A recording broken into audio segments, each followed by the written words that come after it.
Welcome to Behind the Play, a video and podcast product of The Hoop Show that explores the lives of Geelong players past and present, as well as the off-field figures that are keeping us Geelong strong. My name is Paul James, and today I have the great pleasure to be chatting to, I think, the first 2022 Premiership Medallion recipient on the show so far, Mr. Gryan Miers. Welcome aboard. Thank you, Paul. Happy to be here.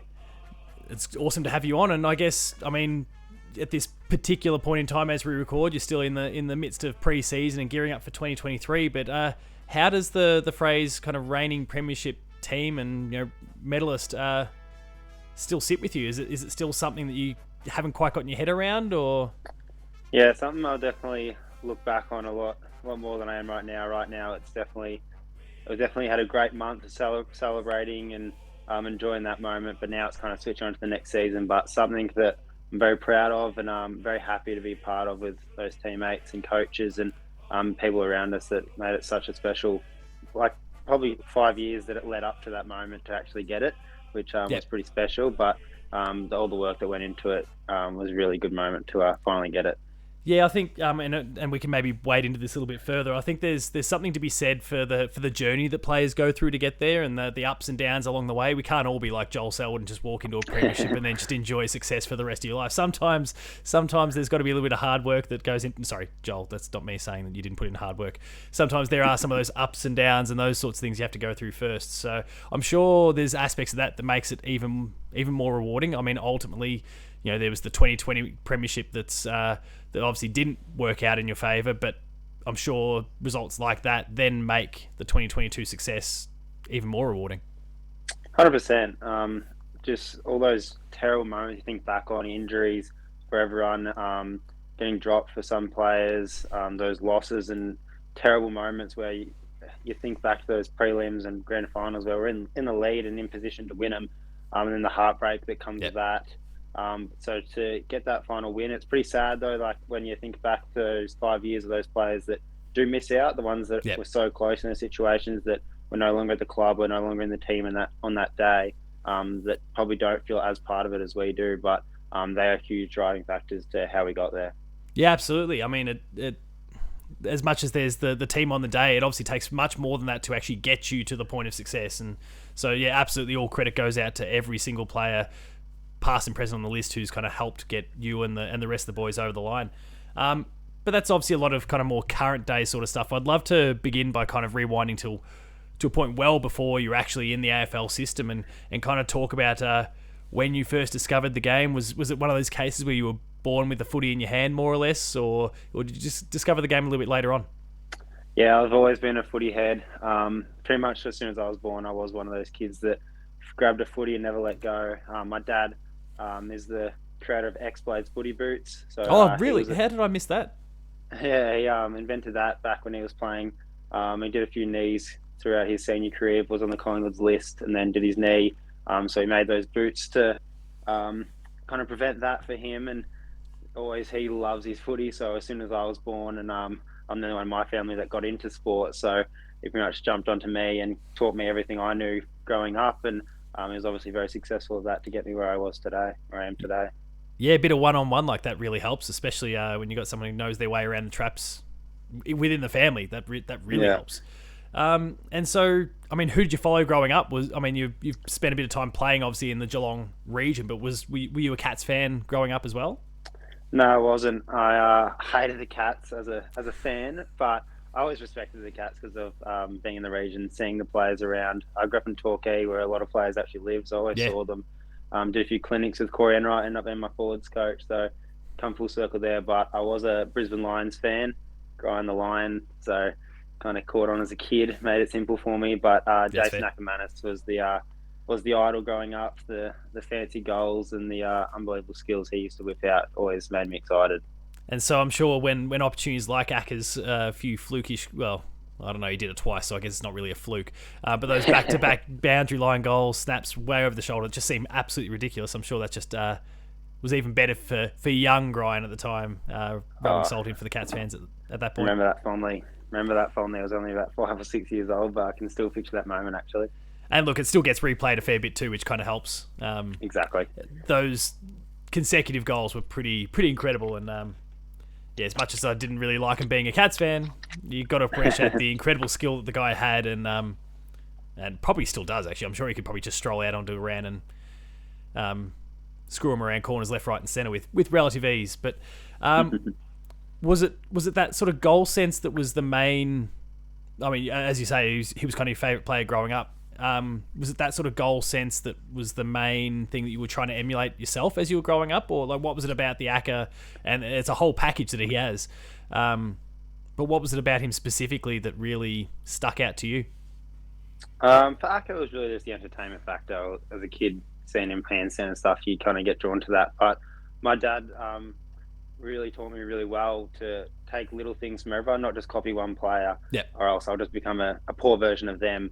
And he's a very smart man. He's a bit of a mad scientist, but he captured some incredible things. Yeah, it work, and it does work, which helped me grow up. When I was a little kid, not very strong, not very powerful, but I was good at learning. And what he taught me was just those little skills that make me balk. I was probably the first kid of my age group to learn how to balk, which made me get the ball a lot more and be able to do more things that when I was in those under 10 years. So that made me stand out a bit, and then just from there you just grab those little skills. I always watched Gary Ablett growing up, which is a very simple one as a kid, and then just taking little things from each player that I loved and players in my similar position, which helped me along the journey.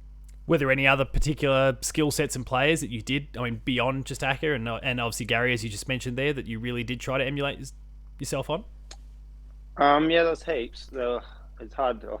Yeah, obviously, as you say, there's lots of different sort of skill sets along the way, but I guess there's something you get, some others that stand out. The kicking style, where it came from, was I saw him run out, I copied that, and I got further kicking power when I was a kid. So I was like, I'll just use that, and then 10 years later, I'm stuck with it. But it's just those kind of things where I'd pretty much go in the backyard and just copy everyone and see what would work. And having a good coach and judge as my dad kind of let the right things stay and and let the poor things get out of the system. Yeah, it's fair. And so obviously you touched on the goal kicking, or I guess the kicking technique, full stop, and it is obviously something that I feel like whenever I watch a Geelong game on the TV and the ball goes somewhere near your direction, instantly the commentary team start talking about it, because it is obviously quite unique compared to the majority of players in the competition. So as you were growing up and as you started moving in through the system and coaches were coming along the way, was there anyone that was trying to quote unquote correct it or guide you in a certain direction, or were most people pretty good at embracing the way you were playing the game and almost it ain't broke so don't fix it sort of mentality? So what was kind of the thinking from those around you as you were growing up and getting more time in the system? There was definitely a lot of people try and change it. The majority is when you first see me, you look at it and go, what the hell? That's got to change, especially coaches. So whenever I'd pretty much go into a new team or a new coach would come or get invited to the Falcons, the first week I'd pretty much get one-on-one lessons of how to change my kick. But then time with them and time them seeing me, it always kind of just faded away and they let me do my thing. Going into an AFL system with my kicking style, I'm probably as good as anyone at the difficulty kicks, if not better. But then the simple ones always kind of came hard to me, which I should be hitting those. So that is something I've worked on really hard over the last, probably the first years wasn't as much because I was just trying to get into the team. But then once I got into the team, I needed to do simple things right, and I've worked on that a lot more. So I've got different kicking styles in my bag. People just kind of say the hook kick that I do, but I do change it up a lot now, and I think I should do that. You want to have most golf clubs in your bag, and that's what I've kind of got now. And so what do you think it was that made that one particular type of kick, that shorter, more direct, shorter kick? What do you think it was about your technique in the way that it was then that actually made it harder for you to execute that? I think because I use it to, one was to get more distance on a set shot, and then two, it's very good at evading tackles because they get more space. Going to my right side, and when you're going straight on and having to tilt your body, you're losing time for one, and two, you got room for error because if you don't hit the right spot on your foot, it could go up high on someone. I'm with you. So whenever I try to kick straight, the ball would always just flutter in. So it was either something with my foot or something I was doing, and it just wasn't right. So I've had to just go to work on it. lot of practice, and now I've got that short kick in my bag, I believe, and I shouldn't be missing them. If I do, it's on me. No, good to hear. And is there anyone through the club that you're just trying to pull over to your side of the fence and go, look, come on, if you just swing on this angle here, hook it here, you'll start nailing it more often than not. Like anyone that's trying to come aboard and maybe embrace the approach? Nah, no one really has made it to the AFL using my kicking style, unfortunately. But it's always a bit of a talking point when we're having shots at goal and having kicks before training. People always try it, but it comes with a lot of practice to get it right, I believe. You said obviously coming through the Falcons, there was that moment where they tried to correct it. Did you see the same sort of thing once you entered the AFL system? Because I mean, obviously that coaches and scouts and had all had an opportunity to see you and the way you played the game beforehand, so there was no surprise there, I guess. But did they try and, again, quote unquote, correct things as well, or were they more a case of they did? Yeah, okay. Yeah, they did.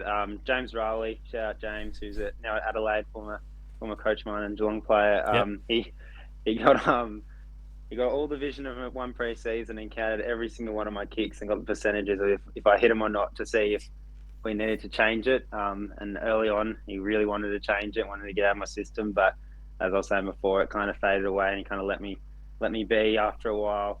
And now it's stayed, and they've just trusted me ever since I've been in the team. So I've got to repay the faith by just hit my kicks, I guess. And to be fair, you're doing so absolutely more often than not. And it's certainly a really cool point of difference, I think, on the ground. And it does open up different advantages that a more traditional style of approach potentially doesn't provide players. So there's scenarios that I'm sure you become instantly the perfect player to have in that particular position just because of the way that you kick the ball in the first place. So again, who knows? Maybe we'll start seeing more players come through, having seen the technique and tried to implement it themselves. These things take time, of course, but there might be a new generation of players, potentially even someone coming to the Cats in the future that has taken a bit of influence from it. I'm not against it, whatever works for the person. Yeah, it's just make sure you get right around them, regardless of what club they go to, and definitely, I'm sure you'll be in their corner. So as we touched on before, St Mary's, Grovedale, as you were growing up there, what were those junior days like? Obviously, as you said, you were things like the balking and kind of you were a little bit of a step ahead in there in terms of developing some of those different tricks and techniques. But was there a bit of success in those early junior days as well? Yeah, in terms of team success, I should say. I've been blessed every team I've been in since my under-9s. At my first year, I signed up at St Mary's as a 6-year-old and ended up in the same team as Jack Henry, a few of the other boys around and his age group and his friends. And we lost every game. And then since the next year, we won every game. I played in finals every year of my life. I've been in winning teams. I've won a premiership with every team I've played in, St Mary's, Torquay, Grovedale, Schools. So I've been now Geelong, which is you're a good big one. Yeah, so I've had a lot of, obviously, I'm not just carrying these teams, so I've had a lot of great people around me and probably got me places being in those great teams, including Falcons. Your small forwards don't get drafted when you're on a bad team, and I had a super team around me which got me chances and got me into the system. So I've been very lucky in that and, very happy with how it's all gone. Now, talking premierships and talking Falcons, there was obviously one premiership there that came as a result of a missed shot after the siren.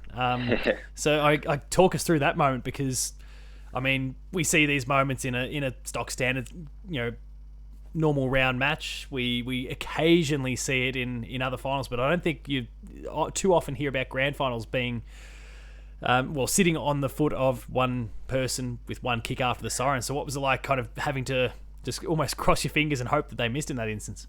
Oh, it was absolutely incredible, weird experience that. We came from 3 goals down to going 5 goals up, and at 3/4 time, I had 7 goals to my name. So I was counting my chips early. I think I was in celebratory mode, and they just came humming back, and obviously had the chance to win on the siren. And still to this day, I feel terrible for the bloke because if that was me, that would never get out of my mind, to be totally honest. No, you'd want to get in a hole and not be seen again. Exactly. So I'm very lucky to be on the side of the winning team, but I do feel terrible for him. Luckily for him, he's had a successful AFL career thus far, and I'm sure he'll have some good years to come. But it was a weird situation because you're celebrating a guy's failure.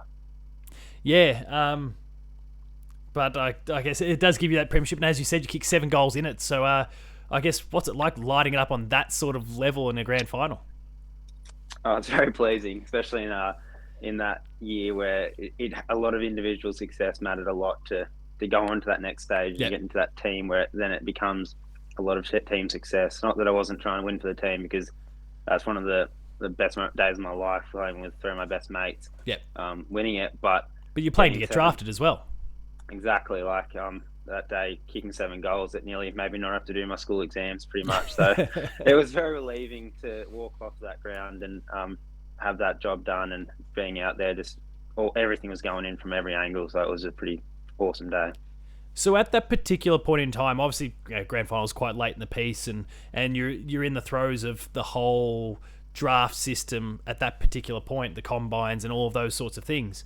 But in that moment, or I guess off the back of that moment, you've just kicked 7 in a premiership success. I mean, I don't know. Had you been talking to many clubs at that point, and what was it like after that when it came to the interactions with the clubs? Yeah, I'd spoke to. They actually tried to get it done before that, because they want to leave you alone for exams. So I'd pretty much spoke to every club that I was going to speak to before that. Obviously, at the combine, you speak to just a few more, or a few of the same, just to get over that. Trying to just meet you one more time. But to be honest, I went pick 57, so I'm not sure how I was going before that if I didn't kick those 7 goals. So I was very relieved. I think once I kicked those 7 goals, and I had talking to those clubs previously, I thought I was quite confident. But it certainly helps in the end. Yeah, it did help in the end to just scrape on that list. Were the Cats the team in your eyes that were perhaps showing the most? Was there a team that perhaps you thought, oh, this is the one that is going to grab me? Separating, maybe hopes for Brisbane and any of those sorts of, and maybe the local factor. I guess there's different forces pulling you in different directions. But did you feel like there was one club at that time pre-draft that you thought, I think they're the one that's maybe showing the most interest? It's hard to get a read there. They've got really good poker faces, but. No, well, yeah, they do have pretty good poker faces. Cats had a great poker face. They showed me, they spoke to me, called me probably 2 days before the draft. Wellesley called me up and just said, "How you going? Who do you hang out with at school? See you later." That was pretty much it. But I was hoping Geelong would pick me. I didn't have any confidence they would, just for the local factor and amount of respect to the club, and you're going to a good place there. But I thought Giants were going to take me a lot earlier, around 32, I think it was, where they picked Brent Daniels. They showed a lot of signs it was out of me and him. They ended up going him, which obviously has turned out. I'm very happy with the result. It's worked out okay for you, hasn't it? I thought, they must just like him more than me, and then they ended up picking the pick before me. They picked Zach Langdon anyway, so maybe they just didn't like me in the end. They had a chance on me a few times, so I could have just had it wrong. But that's what I thought I was going to the whole way through. But I mean, as we said, things worked out all right. You joined the Cats, so you got to stay local, which obviously that gets discussed, as we touched on them before, the media and the way the media kind of talks about a lot of things. Geelong is one of the main things they'll discuss is the home factor and the number of players that either remain in Geelong or come back home to Geelong. And so, what was that like for you as you've been selected? You're like, okay, I don't have to uproot my life here. Like, my friends from school, they're still here. Other networks, they're still here. And now I'm going to meet the boys and get to kind of perform in my own backyard. What was that like? Yeah, it was really weird because, you go through a process. You pretty much go a month without hearing from any clubs. You're just doing year 12 exams. All your mates are off at school. So I had no one around on that kind of day. So I just spent the whole day just trying to kill time, thinking about, my God, I could be packing my bags tomorrow and going to WA and basically not seeing my mates properly ever again because they were going to bigger and better things as well. I hadn't had a girlfriend at the time who I'm still with now, so like who knows where that could have changed things. So it was all going through my head, and then drafted Geelong and didn't have to move from the couch for about a week's time, and everyone came back from schoolies, and I'm still now living, as you saw before, living with the same mates that went to schoolies. So it's absolutely incredible how lucky I've been and how lucky the situation went for me. So I'm very happy. Yeah, I'm sure you'd bought a few luggage bags, and at which point the next day, so hang on, I'll take these back. I don't think I'm going to need them anymore, guys. Happily repack. Now, yeah, within that draft, you obviously touched on it yourself, pick 57. And for the Cats, I mean, that's you're accompanying the likes of Lockie Fogarty, Tim Kelly, Charlie Constable, Matt Habel as well. Now, while none of the boys are at the club anymore, that's a pretty great crew of players. So what was it like coming through, especially the way, I guess, Tim Kelly really exploded for the Cats as well? Now, he was a mature age player when he came through, but what was it like with that group of boys as you've entered the club, and obviously the team is still vying for success at that particular point in time? What was it like to kind of see and experience the club as you first walked in the door? Really good to go with those boys. As you said, like the Lockie Fogarty, Charlie Constable, Tim Kelly, they're all still on lists. They've all played a lot of AFL games. Yeah, and they all round one the first pre-season. Lockie was playing, Tim was basically best on ground, and yeah. Charlie was the first emergency. So they all set the standard instantly for me, and did not let me slack off, because I'm going, these are the same guys I'm competing with. They're already in this team that played in a prelim the last year. I need to step up. So that just made me not just rest on my laurels and just kind of slide my way into the AFL. It really gave me that kickstart, and competing with those players every day and discussing with them really made me better. And they've been obviously had great careers, but they were all great at Geelong, which was really good too. Now, like seeing some of the boys around you, as you say, kind of lighting it up from almost moment one, and obviously taking in everything else that was going on around the club as well. What were some of the realities that kind of maybe hit you between the eyes that you perhaps hadn't expected straight out the gate? Yeah, definitely. It's definitely just the game plan changes. When you're juniors, you can do whatever you want as a forward as well. Like in my role, I was kicking goals every week. I didn't really need to chase. I didn't really need to run when I didn't need to. I didn't want to. Whereas you go into an AFL system and it's team first, which I love. I've definitely come around to, and I've changed my game for. But it was just so different, and I thought I'd go to VFL and I'd just kick a few goals every week and be really easy. But then I was just a skinny little kid that would just get pushed around. I had a few games where I got tagged by just local footy players basically, and they just gave me a clean bath and showed me what it was all about. So it was a great year of learning that year, but I definitely didn't perform the way I wanted to, which is kind of a good thing in hindsight now, because I didn't want to go into the AFL team not ready. I wanted to go in when I was in and stay in, which I'm very proud I did. So I'm glad they didn't just rush me in and throw me in the deep end there, because they might have seen me and gone, off you go. Yeah, there's plenty of merit in that, and obviously, as you say, kind of mastering or refining the craft is super, super important as well, regardless of where you have to do it in the first place. Was there anything about the number 32 when you first joined that kind of stuck out? Was it one of those where the club's kind of going, here's the numbers, what do you want? Or like how did 32 kind of land on your back? Yeah, as you said, it was just here's your numbers, there you go. We pretty much walk in first day as we do every year pretty much. The new draftees have, they're just giving it to us, which I really like, because you just get stuck with it and you make it your own, which Mark Litzar's 46, Tom Stewart 44. They're not numbers used at other clubs, and they're two of our absolute most important players. So I like the way around it we have. And I mean, that said, there is still obviously a bit of a history with the number itself from Gary Hocking. Even more recently, we see the likes of Brent Prismal and Stevie Motlop. So like, there's been some fantastic players move through that jumper over the years as well. I mean, does that carry any weight with you? Not to be necessarily dismissive of them, but obviously, as you say, you're trying to make it your own. Does the history of the number for you carry much weight at all? It does. Like seeing I go to my locker every day, and you see with 32 around those numbers, there's not many people in their lockers, but I have like 4 or 5. Yeah. So it has been a historically a good number, and I always wanted to get my name in my locker, like I have now. But that was always something I looked at. You see their names every day, and Buddha is such a massive cult figure and an amazing player for Geelong. So you do want to do it proud, and even when I'm moved on, I'm sure I'll just keep an eye out for the 32, whoever's playing in it. So hopefully they do it proud too.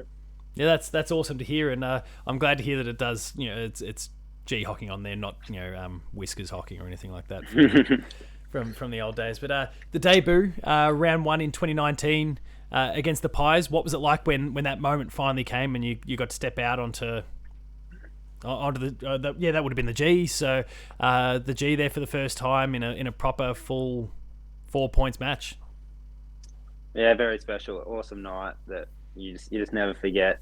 Um, Me and Charlie got to debut together, and Tom Atkins is one of my closest friends Yeah. as well. Jordan Clark. So we had a group of young boys that were just thrown in, and we didn't expect to win really.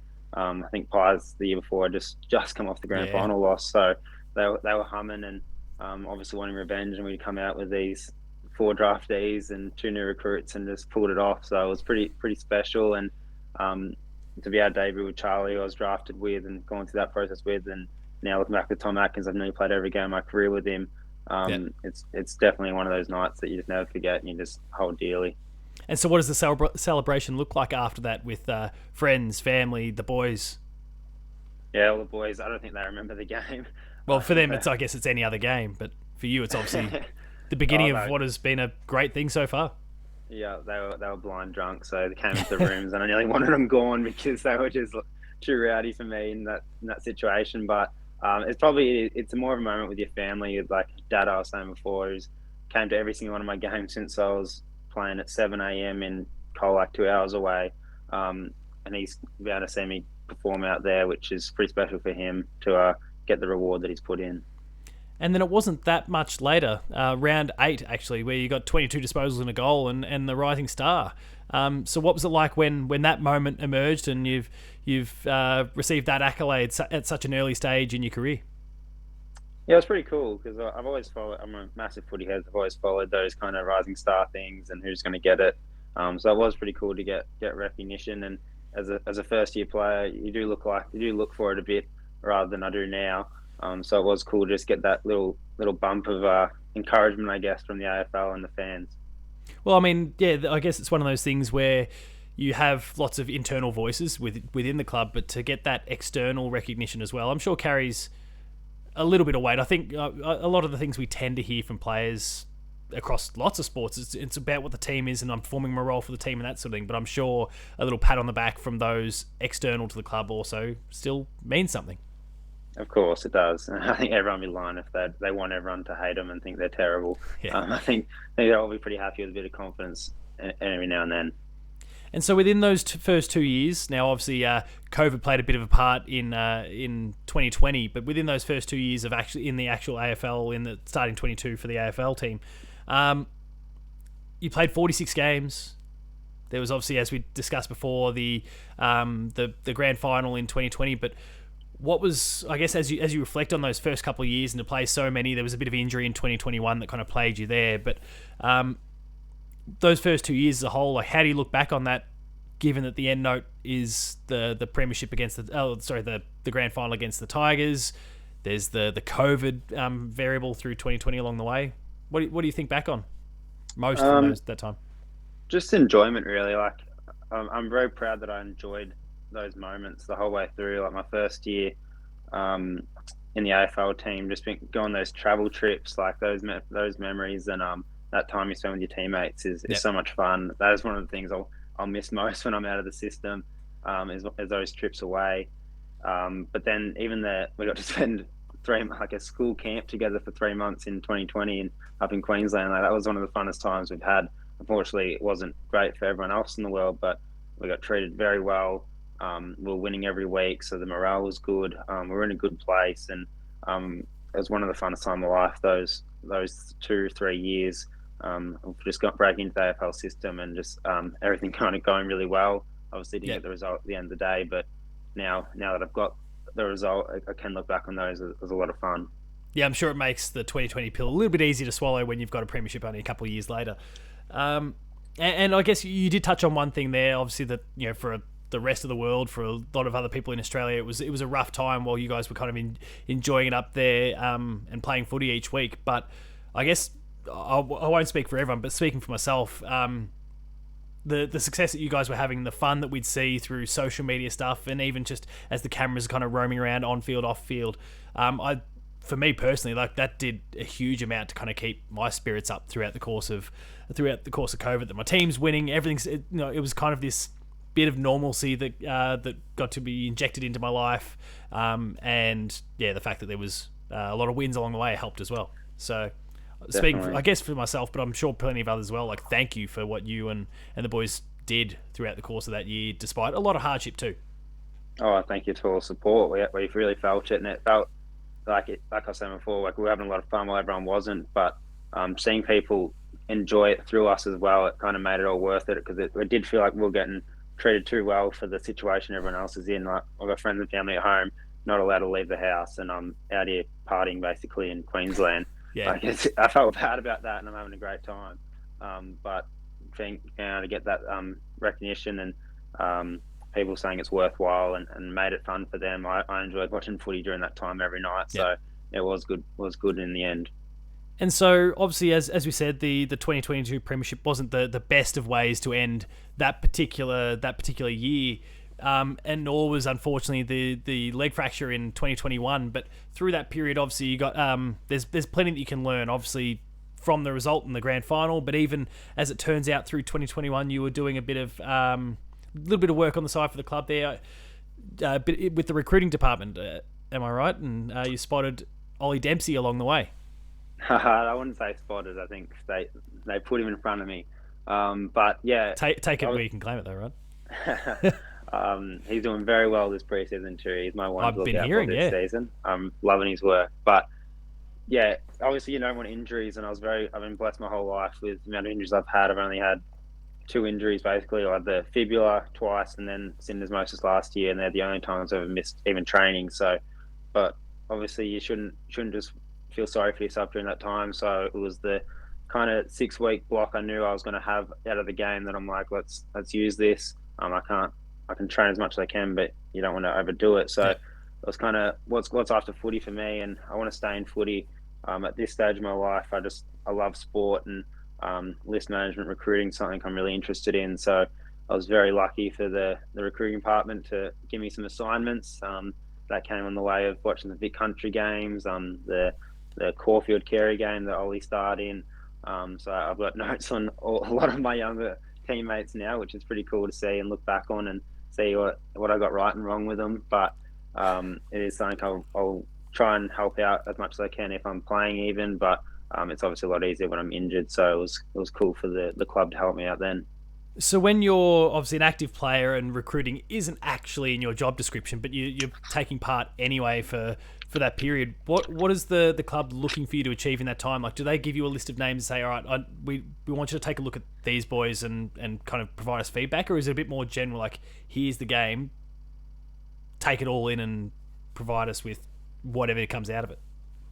But both of those are much more, really. Like, I've done probably 5 to 10, between 5 to 10 assignments now, which some they've just given me a game, which is the Carey Caulfield game, and they said, who do you like? Write a list about any players that stand out to you. And I think the test was to see if I liked Ollie, which was probably for them to see if other people can see it. Then they've given me a list of 25 mid-season draft guys who are in the mid-season draft last year, and just rank them 1 to 25, watch their vision and rank them. And so I watched Vic Country games. I've gone to Vic Country and Vic Metro games. So I've had all these different assignments, which very cool. I don't think they'll. Yeah, it is, but I don't think they'll look at them and draft on the back of them. But I think if I'm going to stay at Geelong, or if I'm looking for a job after footy, they can look back at those assignments and see how I did and see where I've grown. And just like any other kind of internship or apprenticeship, I think I'm doing for them.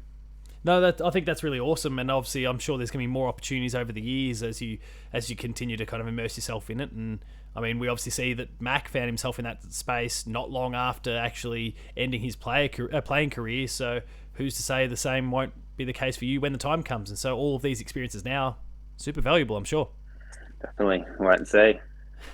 So as we start to move towards 2022, as you said, started off with a little bit of injury there with the syndesmosis, but as we move into the season, was there a point along the way where you thought, hang on, this has a different stink than 2020 and what happened there? Like, I think we can actually go all the way, or did it have that same sort of feeling? Because obviously 2020 just didn't go the way that I think you and the boys and a lot of us had kind of hoped and expected. But was there something different about this one, or was it really only on the day when you got that feeling?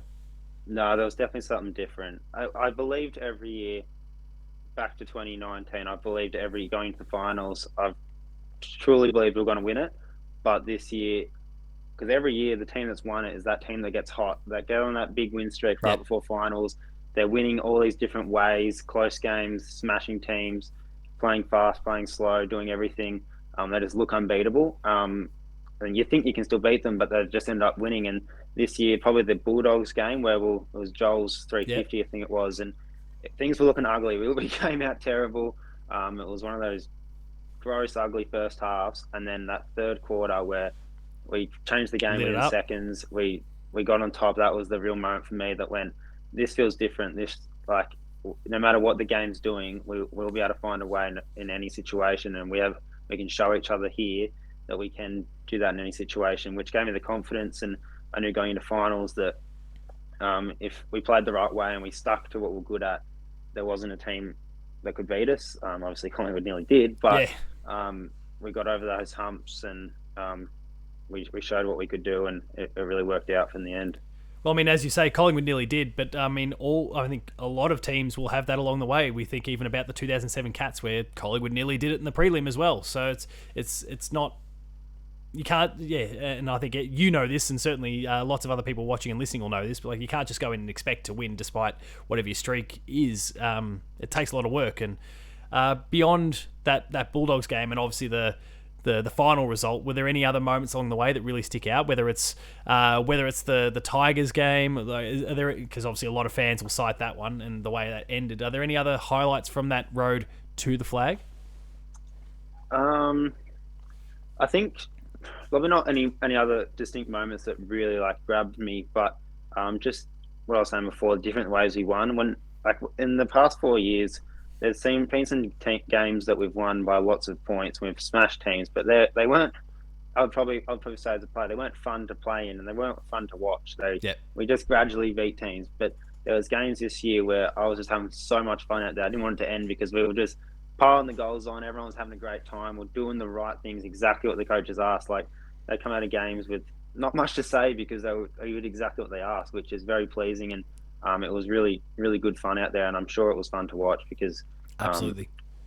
Sometimes I hate watching the games back because they just weren't fun. But when I was watching them back, and watching the edits back, it was just like that. That's good footy. And so, do you? I mean, it's still fairly fresh, I guess, in the grand scheme of things. But have you watched much of the 2022 season back, just post season? So not necessarily edits and those sorts of things, but just kicking back for enjoyment's sake. I actually haven't, and I don't think I will until probably give it a bit more time or retired. When it's all said and done, I want to kind of save it for post-career grind when I moved on to different things and look back on those times, and it feels kind of fresh to me. Like right now, last year does not matter to me. It's about what I'm going to do on Thursday night, really, to get my spot in the team and play well and try and win another premiership. But then once it's all done, last year was really special, and watching those back and having those memories and watching it with the teammates will be some awesome things to do. That's right. You've just paid it forward. You've bought yourself the big season 2022 box set DVD, and it's all just ready to roll out when the time comes. Exactly. Which is exactly what I've got at the moment. It's just sitting in the living room, I think, somewhere. And just, okay, when the time comes, we'll just kick back and enjoy this one. But how are things looking as we start trending towards 2023? As you say, and weird kind of time warp for everyone watching and listening that this is recorded before the first of the preseason games. This will air a little bit after that. But how are things shaping up for you personally? But as you look more broadly to the club, how's everything looking at this stage? It's more the cliche. Everyone's flying. Everyone's looking good in every preseason night. But things are looking great. We've obviously added some extreme talent to our list through the free agency, through the draft. So it's only getting tougher for list spots. So everyone's training like every session is they're on the chopping block basically, and it's the way it should be in an AFL system. Like some years you haven't needed to because there just hasn't been that depth on our list or on other teams' list, and this year it's got that feel about it where everyone's coming for everyone's spot, which is really good, and everyone's really performing really well. So I'm so keen for Thursday to show what we've got. I wouldn't look too much into the result as a fan, just based on not saying we're not going to try, but Yeah. we get smashed You're every trying things, though. preseason, Yeah. and yeah, you're testing things out. Players playing different positions. Everything's a little bit off compared to round one, as where we should get judged and we should come out firing. And I'm very excited for what we've got this year because we've got a really strong list and we're really confident. No, that's awesome to hear. And as we continue with this kind of 2023 trend, assuming all things go well, which touch wood, hopefully they do, over the course of this year, you've got a milestone coming up in your 100 games. So, I mean, we're not quite there yet, but as we look kind of holistically at the career so far, and cast and I slightly forward to that 100th game, I mean, what does it mean to you to have been in this system now for as long as you have, and obviously you've seen the ups and downs and won a premiership? But what does it mean to get to 100 games when that time comes, of course? It'll mean a lot, really. Like it's the father son milestone, I'd say. And so it'll be pretty awesome.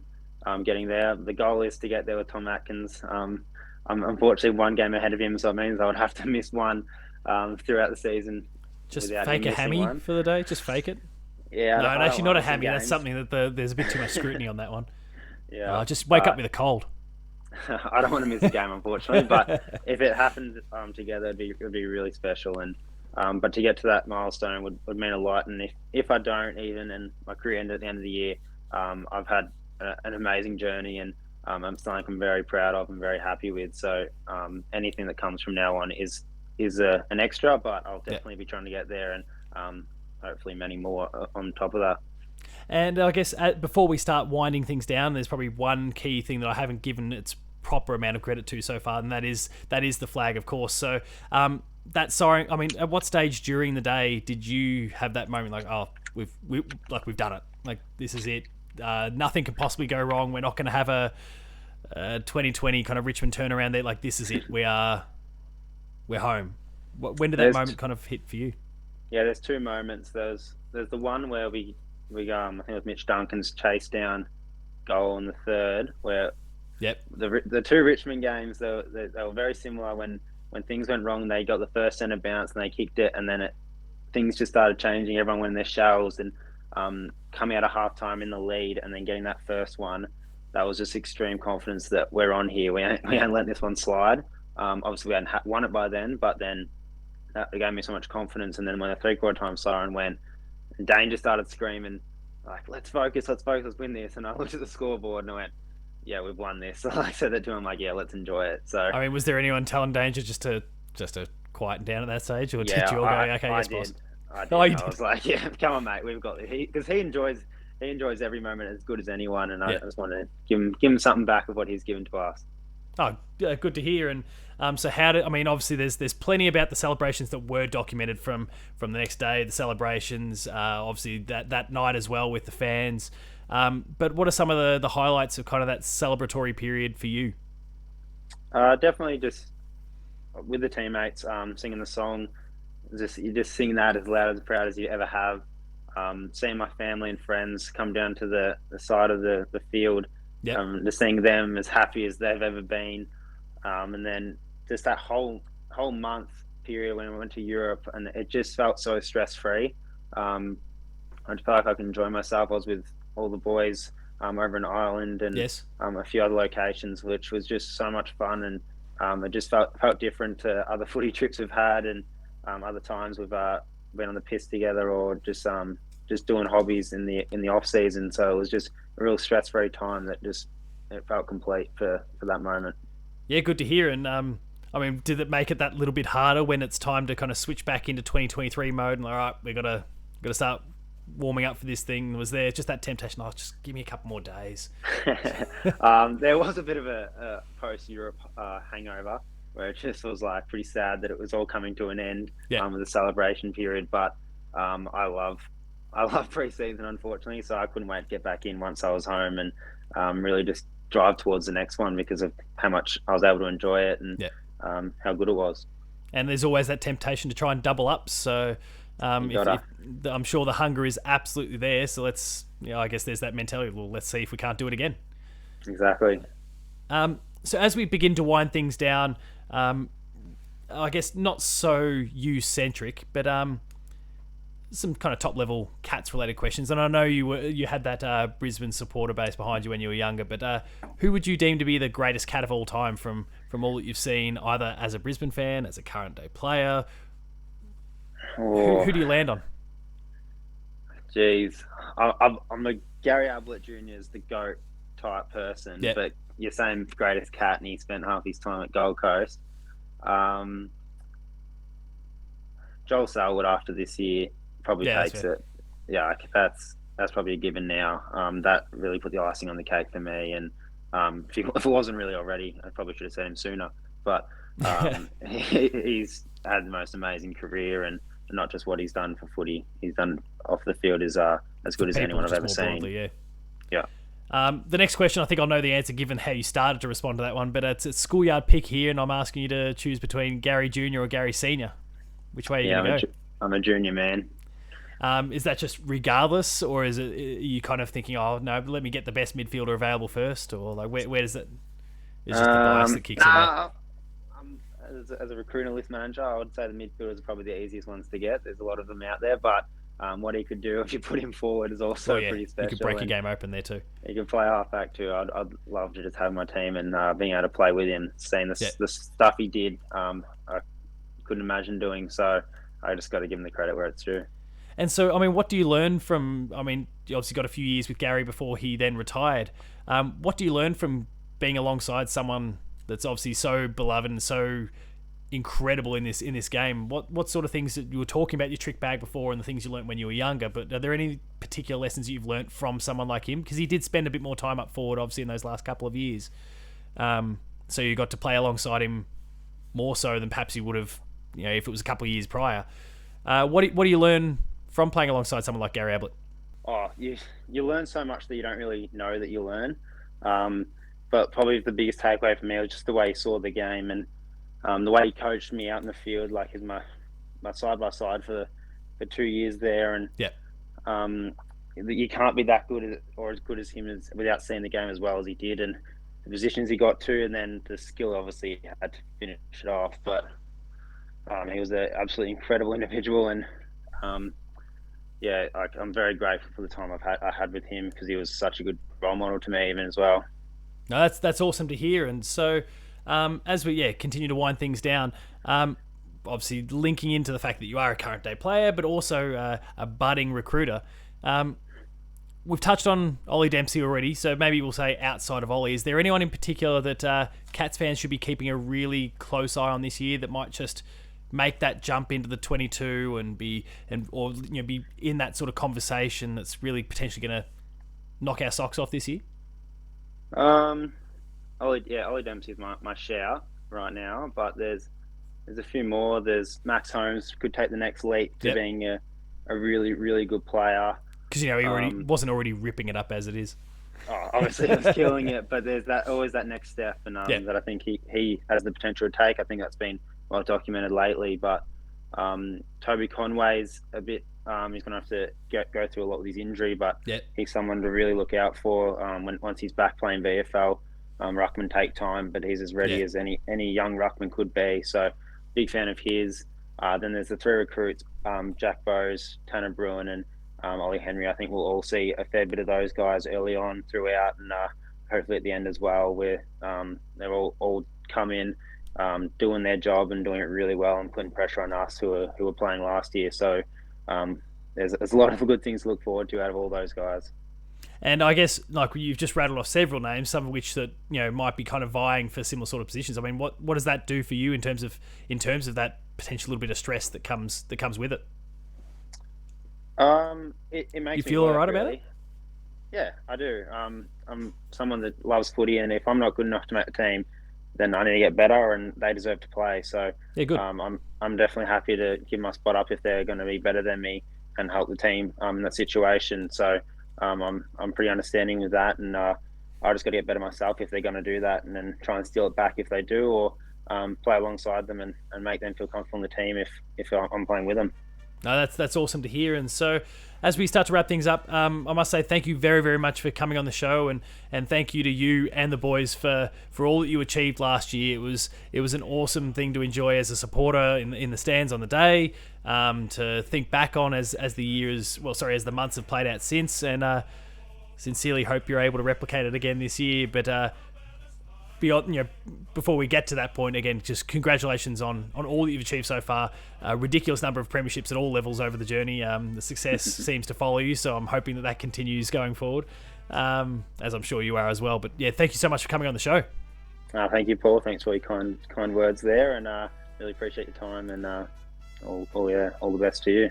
And Cats fans, if you haven't already done so, please make sure to subscribe to The Hoop Show on YouTube, to Behind the Play on podcast feeds as well. All the support really, really helps. There's a Patreon there. Go check that out as well. It gets you early access to episodes like Gryan's and several others that will roll out over the course of the year. But again, Gryan, thanks so much for coming on the show, mate. Thank you, Paul. All the best. And until next time, Cats fans, remain Geelong strong, and we'll see you later.